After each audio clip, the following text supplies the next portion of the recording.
Hey, baby. We're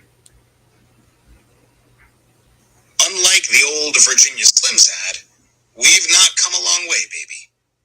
We are plugged in and tuned out, self-absorbed rather than self-reflective, bright-screened and dull-eyed, high-tech yet in poor health. And it's been our technology and our technologically driven lifestyles that are driving us crazy and making us weaker, sicker, and ultimately killing us. But many of us are oblivious. The oblivious frog. We might better understand this obliviousness to our own self-destruction by way of the old frog parable. Perhaps you know the story. A frog sits in a pot of warm water. Slowly, ever so slowly, the temperature gets warmer. The frog doesn't move. Eventually, the flame gets stronger and the water gets so hot that it reaches a boil. The frog still doesn't move. Lulled by the gradual progression, the frog dies as it's boiled alive and never makes an effort to save itself. Yet, if a frog is tossed into water that's already boiling, it invariably jumps out to preserve its life. Disclaimer: no actual frogs were hurt in the retelling of this popular story.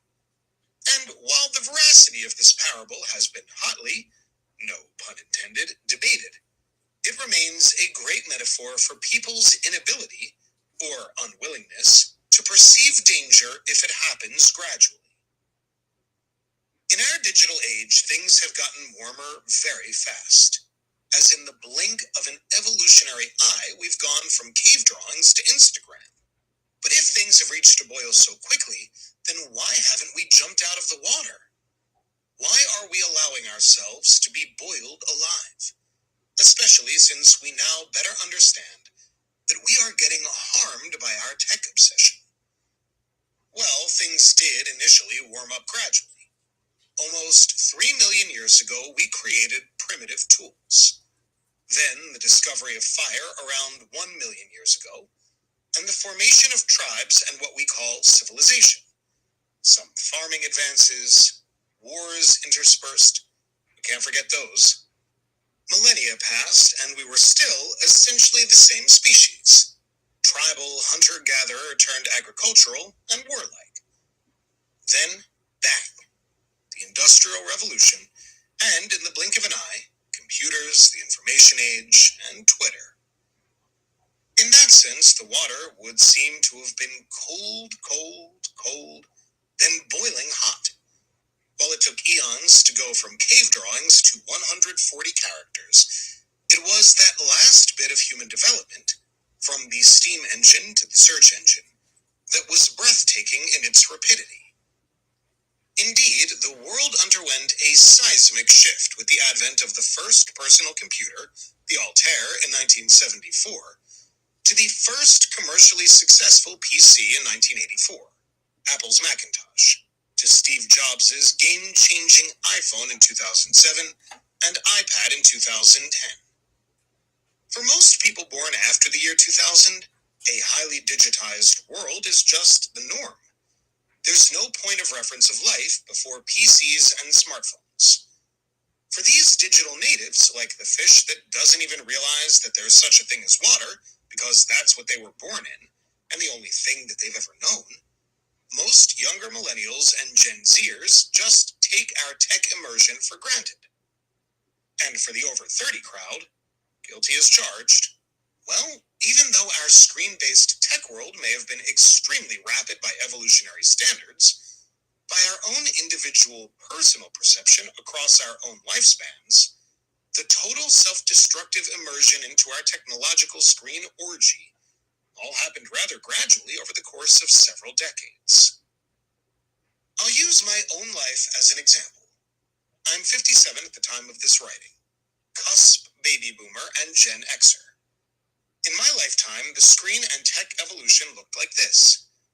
A rather enormous furniture-like color TV that was all wood paneling and a small and resolution-challenged screen that was the anchor of our living room in Queens, New York in the 1970s. As it aged, it required pliers to change the channels to enjoy its limited bounty of 5 stations. That monolithic and gargantuan TV gave way to a sleeker Sony Trinitron in the 80s. Life and screens stayed pretty steady for the next 20 years or so. My writing was limited to an electronic typewriter in high school. That eventually gave way to something called a word processor in college. In my 20s, a rather clunky personal computer came into existence. I abstained, but my nerdier friends from Bronx Science and Cornell got one. Around this same time, a local rich kid got a large and bulky mobile telephone that didn't seem very mobile. 10 years passed. Gradual warming of the water. Then my buddy got a cellular flip phone. It looked straight out of my favorite TV show as a kid, Star Trek. TVs went on a diet and got gradually slimmer and slimmer until one became flat. And right around that time, my friend got something called an iPhone that was able to connect to the internet. It was crazy. Eventually, I joined the party in my late 30s and got a smartphone and became really smitten with the way that I was able to hold in my hand a portal to all of the accumulated information on the planet. Forget the Library of Alexandria. I had a Samsung Galaxy. I was in love. But a funny thing happened on my way to my tech love affair. As my TV became flatter, my belly became, well, fatter. And I started getting attached to my little gadget. Like, really attached. My sleep suffered, my attention span waned, and my mood became increasingly sullen. They say smartphones make dumber people. For me, it seemed like my bright phone made me a darker and more depressed person. As I seemed to move backward, my phone marched onwards with ever-evolving iterations. Who could keep up with the little Dickens? Answer: no one. Tech is designed to increasingly tickle our dopamine and leave us hungry for more, always more. And what we are primed to crave are the latest and greatest versions of our gadgets that we're promised will lead us to even higher highs of orgasmic digital ecstasy. But like any addiction, there's never enough. That's the second reason why people aren't mad as hell and screaming, "We aren't going to take this any longer." It has to do with simple addiction dynamics. To wit, why doesn't any addict scream and complain about the alcohol industry or the tobacco industry or Big Pharma or their local drug dealer? Answer: because they need them. If nothing else, the digital age is all about addiction and our need for our now indispensable devices, made indispensable by algorithm-fueled platforms designed to increase engagement, a marketing term for creating a digital habit, a fix by any other name. And dopamine spiking rewards. Yes, they liked my photo. Forget 2-for-1 happy hour specials. This is marketing on a whole other level. Sophisticated behavior modification developed by brilliant people and their even smarter AI-driven systems. The average person, much less a kid, doesn't stand a chance. And all that information, the mind can only handle so much. Is it any wonder that we're going insane from the continuous and never-ending tweeting, beeping, flashing, and scrolling hyperlinks, YouTubes, texts, Instagrams, and news feeds? The term information overload doesn't do it justice.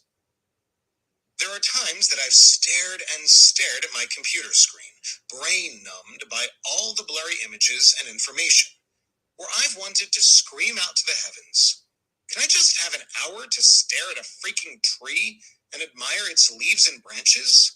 and the beautiful bluebird that just landed on it.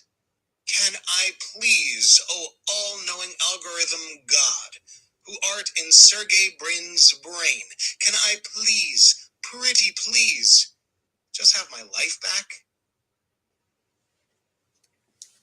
This is a book called Digital Madness by Nicholas Kardaras. It is a very good book that I think a lot of people should read. If you can't put down your phone, you definitely have a problem.